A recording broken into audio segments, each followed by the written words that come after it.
Добре дошли с прогнозите за седмицата 13-17 октомври. Отново ще дам две прогнози. Сега, този път аз оценявам прогнозите като доста по-рискови, отколкото другите седмици. Поради простата причина, че доларовият индекс миналата седмица нарасна доста сериозно. Фундаменталната картина на пазарите предпоставя за доста висока волатилност, въпреки че Америка продължава, така да го кажа, да няма правителство, т.е. има много новини, които не излизат. Но в общи линии с последните обявления на Тръмп за митата към Китай, това би предпоставило доста висока волатилност на пазарите. Въпреки всичко по техническа картина, лично аз тази седмица очаквам долара евентуално да направи глава и рамене и в последствие да падне надолу. Разбира се, това много зависи с отварянето на пазара и след утрешния ден, така че трябва да бъдем доста внимателни, но лично аз бих му търсил продажби.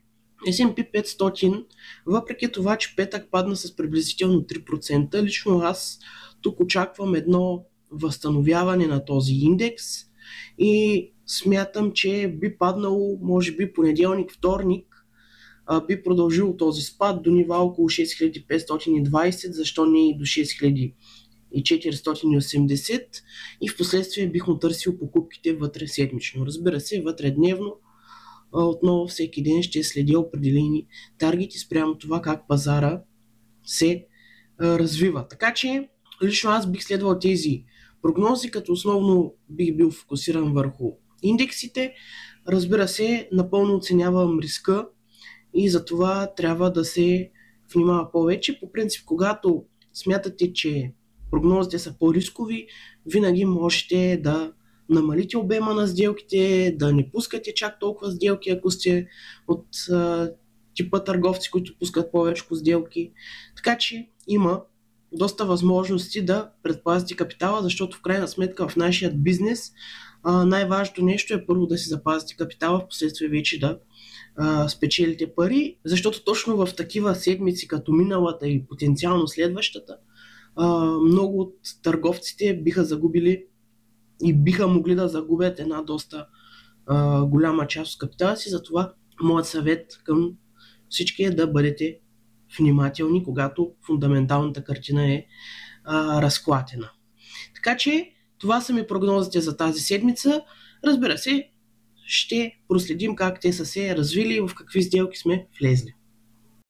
Продължаваме с прегледа на прогнозите, всъщност как се развиха. Бих казал доста добре, според нашите очаквания. Доларовият индекс върна в началото на седмицата доста добре, като ето тук във вторник предостави възможност за сделка с стоп лос около 47 пипса за Take Profit 89, което е приблизително 1:2. Разбира се, позадържава в този диапазон. От по-ниските времеви рамки имахме доста добри възможности. И тук за 20 пипса, за около 117 пипса Take Profit, което е 1:5, 1:6 почти. И виждате, прогнозата е перфектно изпълнена. Както знаете, ние с колегите не търгуваме доларовият индекс, ами по-скоро евро, щатски долари и останалите основни валутни двойки.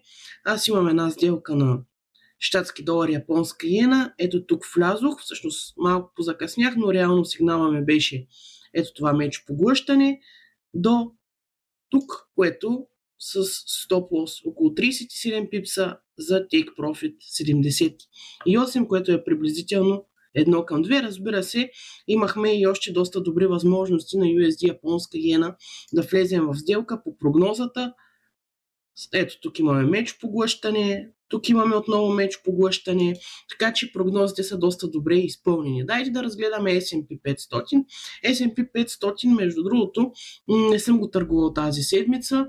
Имам само една сделка печеливша, но тя е прекалено бърза, скалперска, като цяло S&P 500, моят план беше по-скоро в понеделник да тръгне надолу. Виждате, още с отварянето продължи нагоре.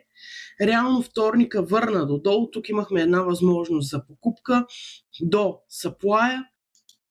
Разбира се, ако търгувате от по-ниските времеви рамки, ще видите доста хубави сигнали. Реално от 1 час имахме възможност да влезем за Stop Loss 0,85%, Take Profit 1,9%, което е повече от 1:3.